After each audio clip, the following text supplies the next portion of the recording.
7th of May, 1934. I cannot avoid it any longer. There is only so long that I cannot mince words and beat around the proverbial bush, but I am with child. At least a couple of months, I believe. Thomas does not know yet. He and the others have left for where Olney was talking about last month. I am glad they do not take me with them. I'm glad that I can just stay here, in my room. I don't know when they are due to return, but I have never known. The staff seem to always know more than me. I have not been able to get into Thomas's study this time. There is an extra lock, and the staff seem more alert than last time. 31st of May, 1934. The staff thought I was asleep. I'm beginning to believe they think I'm merely a weak and feeble woman with no will of my own. I snuck to the study and listened tonight to Thomas and the three men, Olney, Marsh, and Joseph. There was no chanting, which made me somewhat sad. I don't really know why. Such a hateful thing to do, I'm sure. But they spoke of Ibn Ghazi. Thomas was elated about it, almost as elated as when I told him I was expecting his child.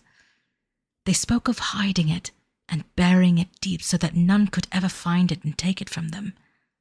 I believe they never sought to use it themselves, but to stop others. They spoke of rituals and chanting and bringing it about finally. Apparently, a fifth member of their cabal, the word suggested from my walls for this group, was supposed to do it, but failed utterly. They didn't speak highly of this Whately. My blood ran cold when I heard Thomas say that he now had everything they needed, and all they awaited now were the stars. I retreated to my room and listened to the walls, looked out the window, willing the three to be there to bless me, but, of course, it was far too early for them. This cabal, I know they seek something terrible. They must. These books, these words, these chants, they are not godly but unholy. My beloved Thomas is with them, but I can scarcely believe it. I love him, and yet... Before I sleep in the safety and comfort of my room, I have vowed to myself to find this Ibn Ghazi they have brought back. If they found it to keep it from being used, then I should have it, as I might be the only one who can stop them. God help me and my unborn. Our greatest burden is on our hearts. July 1934. Thomas came to me today and asked me how I was. Apparently I have been ill, coming in and out of feverish delirium. I recall nothing about this. I am not even sure what the day is, and no one will tell me. The weather is warming up, so it must have been some weeks since I was conscious. I have looked back at my journal, and the pages are filled with my writing. Some I cannot hope to read, and other entries just have one word repeated over and over. Camog.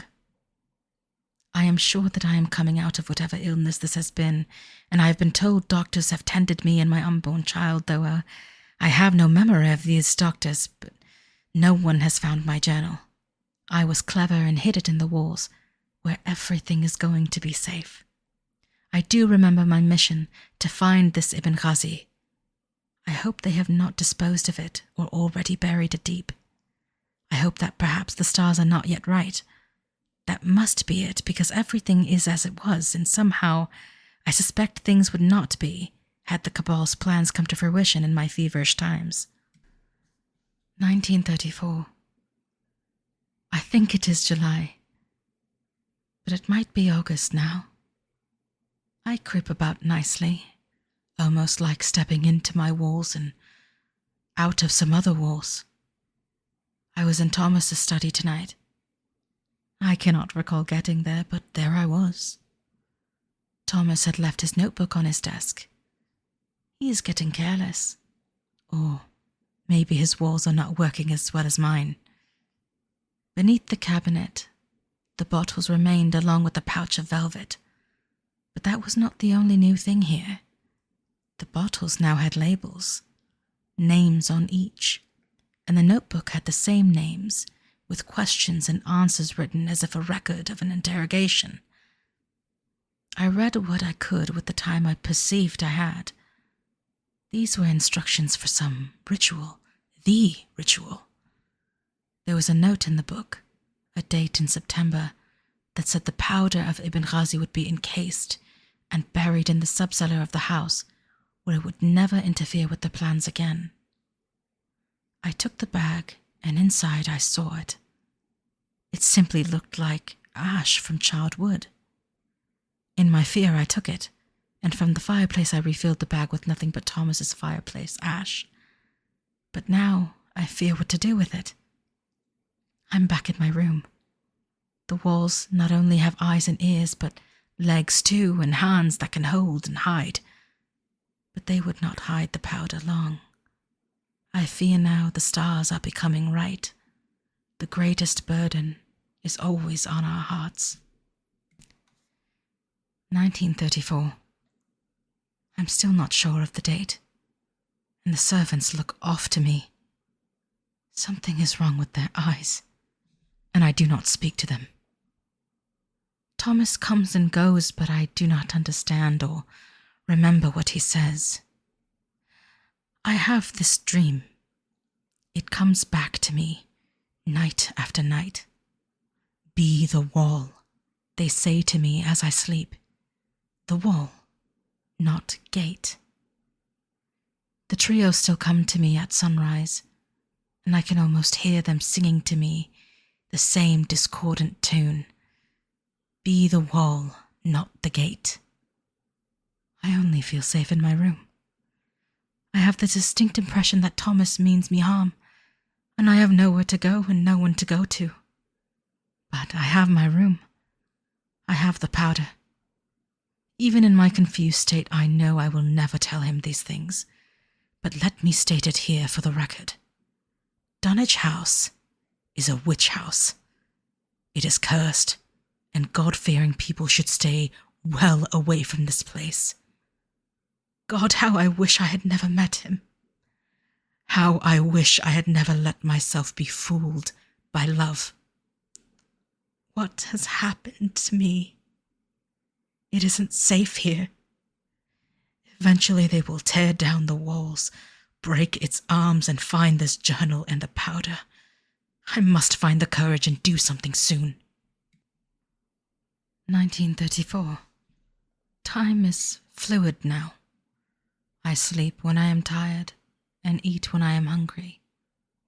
I must get a message to my friend Harker. He will help me. The servants skulk about and watch me, except they cannot see me as a sneak in the walls of Dunwich House. So many secrets, but all too loud to understand. Yesterday, I snuck a note among the letters Thomas was sending out. As long as none of the nosy servants check through the pile, then it will be sent, and Harker will get it tomorrow. I told him to come at sunrise the day after he gets my note. He will come to the place where the trio assemble, so I am sure I will see him. I am sure I can smuggle him into the house. Harker came. I saw him arrive among the trio. They sang to me that he was coming before I saw him, and there he was. My heart fluttered when he waved to me. The trio vanished, and I was able to sneak across the hall and smuggle him into my room where, like a gentleman, he stayed close to the door and stood rather than sitting with me on the wooden floor. He looked concerned for me and spoke of worry and terror at my well-being, but I told him I was well and that he need not worry, the room was safe. He was amazed at my unborn child and wanted me to go with him for the baby's well-being. But I could not leave the warm, loving embrace of my room at Dunwich House. I told him that I had something of great importance. He listened. I reached into the wall and took the powder and gave it to Harker, telling him to keep it safe from anyone he did not trust. I told him the powder is for protection and may be needed against whatever Thomas is doing. Harker made comments and questions and conversations that I do not recall. I snuck him out as well as in, and finally I know that the powder is safe. The dreams carry on. Whoa. The stars are coming. I think it's November. Maybe December. I know that I am close to giving birth, a strange feeling that should scare me, but does not. I think the arms in the walls are comforting me in my sleep. The trio keep me company in the mornings as always, but they are there at sunset now too. Maybe they are always there.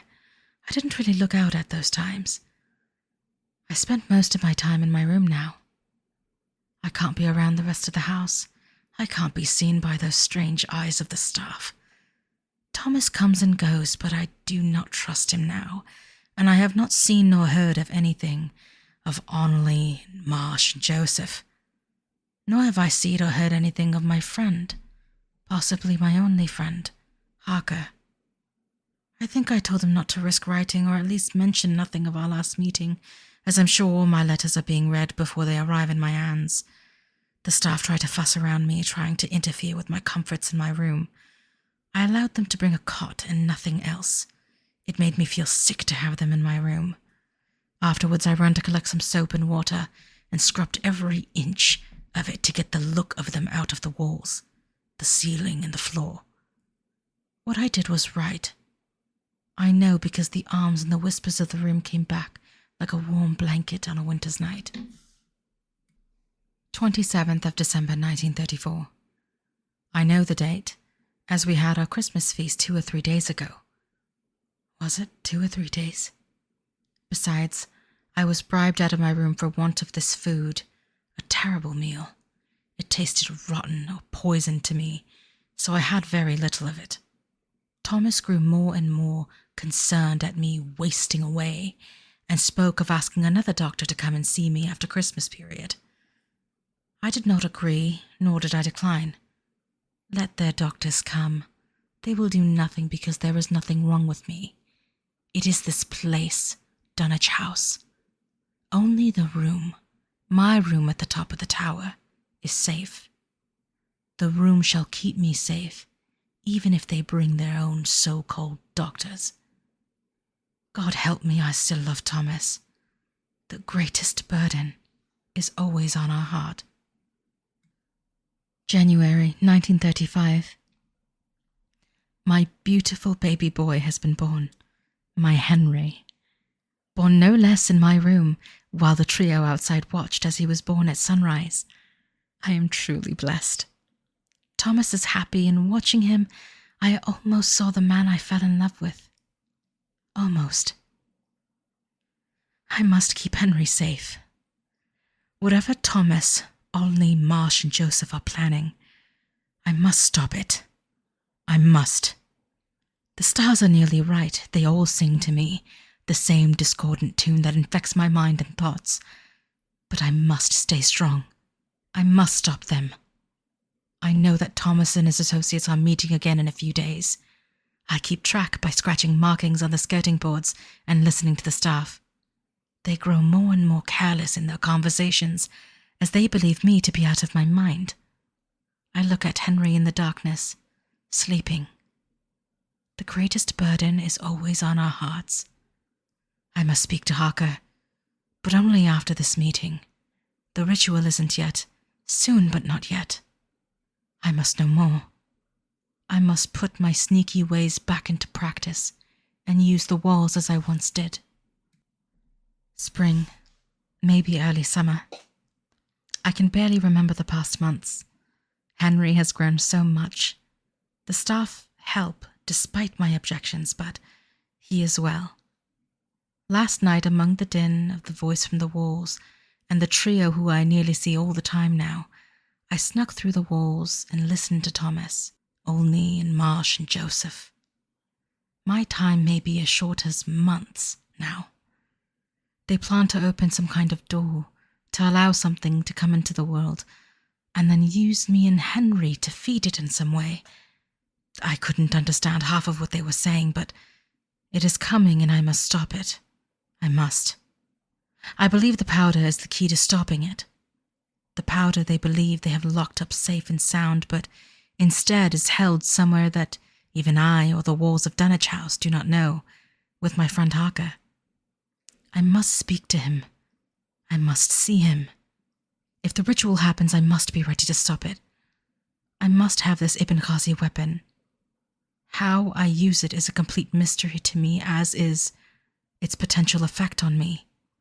But if I am successful, I know what will happen to me. That is no mystery. And I know what might happen to Henry. I must see that he is safe. I must see Harker. He must have written to me since I spoke to him many months ago, it seems. His letters must be being intercepted by the staff. I shall sneak. I am able. I shall sneak all the way to his home and speak to him, but I must make sure the room is safe. And I must make sure that I can take Henry with me. I needn't sneak. Harker came to me in the night, throwing stones up at the window. At first I thought it must have been one of the trio singers who greet me every morning, finally ascending to the room itself, but it was Harker. I managed to smuggle him into the room and spoke directly to him, hardly letting him have a single word or a breath aside from letting him agree to my plan. I had heard the staff talking about making up the rooms tomorrow for Olney, Marsh, and Joseph.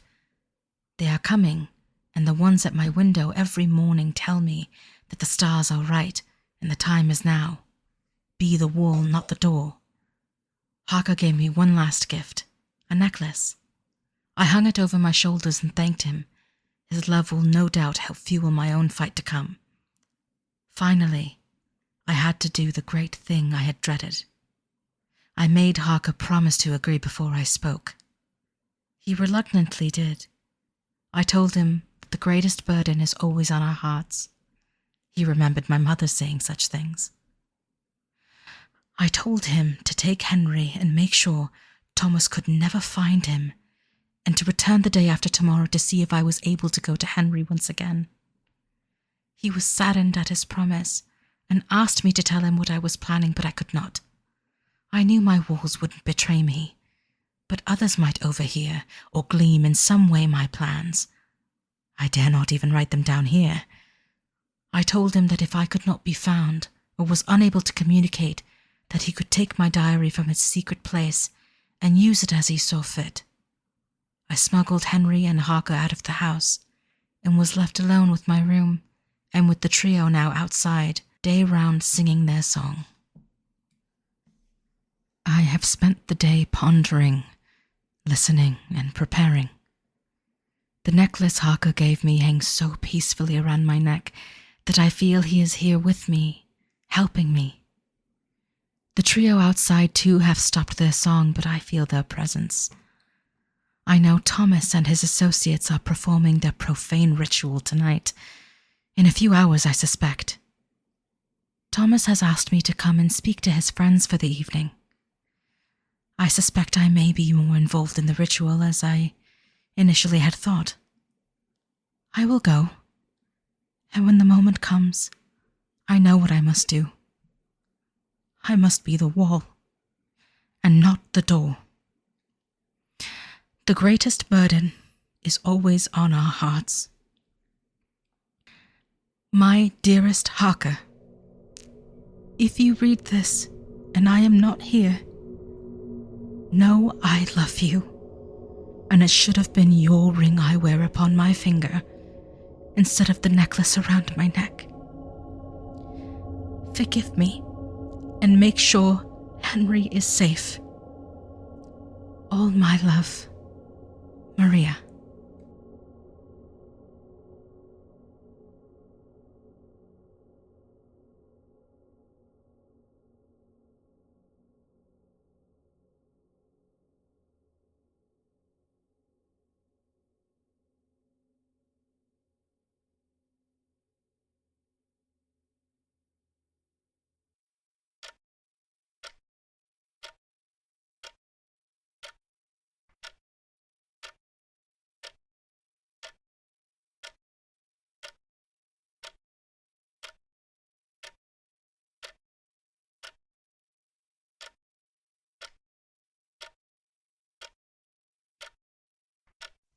What do you make of that? Incredible. It sounds like Thomas had some strong hold on Maria. Or some kind of witchcraft. Something far more insidious. Human nature. It sounds like Thomas was... You bastard. She might not have been of sound mind, but Olney and Marsh must have some connection to our Olney and Marsh. And this Joseph. We can assume Joseph might well be Joseph Kerwin, our solicitor friend. Whatever they were trying to do, we can imagine that they failed, which means... My grandmother succeeded in stopping them.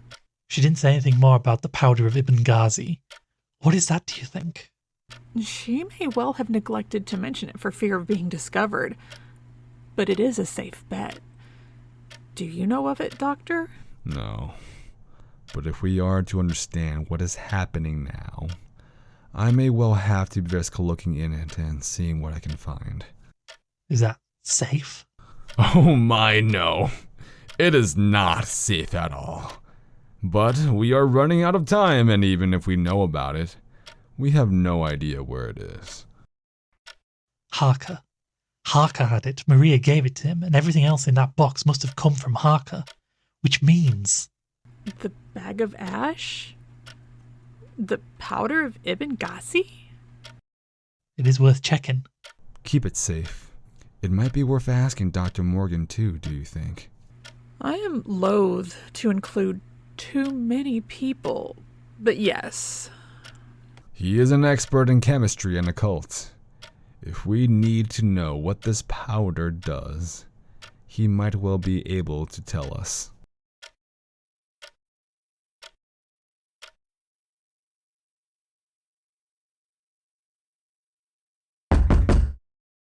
Come in. Dr. Armitage. An unexpected surprise. How can I help you? This is my associate, Mr. Chambers. Pleased to meet you. We are in need of your assistance. We have a substance that we would like you to examine. We'd hope that you could tell us what it is, but more importantly, what any occult background there might be to it. Oh, I see. You know I'm happy to help out. Is it urgent? Always. Are we safe from Kerwin, Olney and Marsh? I'm not sure we are safe from anyone, to be absolutely honest with you. We should stick together just in case. I need to go back out to Whately's farm. If it was him in the university tonight, then it would be deserted. Perhaps there is something there. Sounds like a perfect adventure for your listeners, Eric.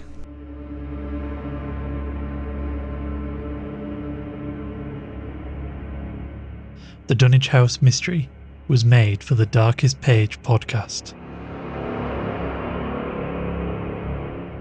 Maria Carter was played by Zaya B. Dr. Armitage was played by Henry Shee.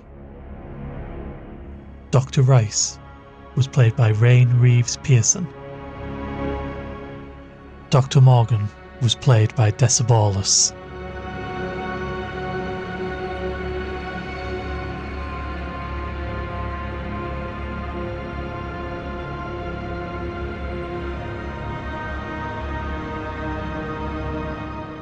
The Dunwich House Mystery was produced by Benny Dogman and written and directed by the host.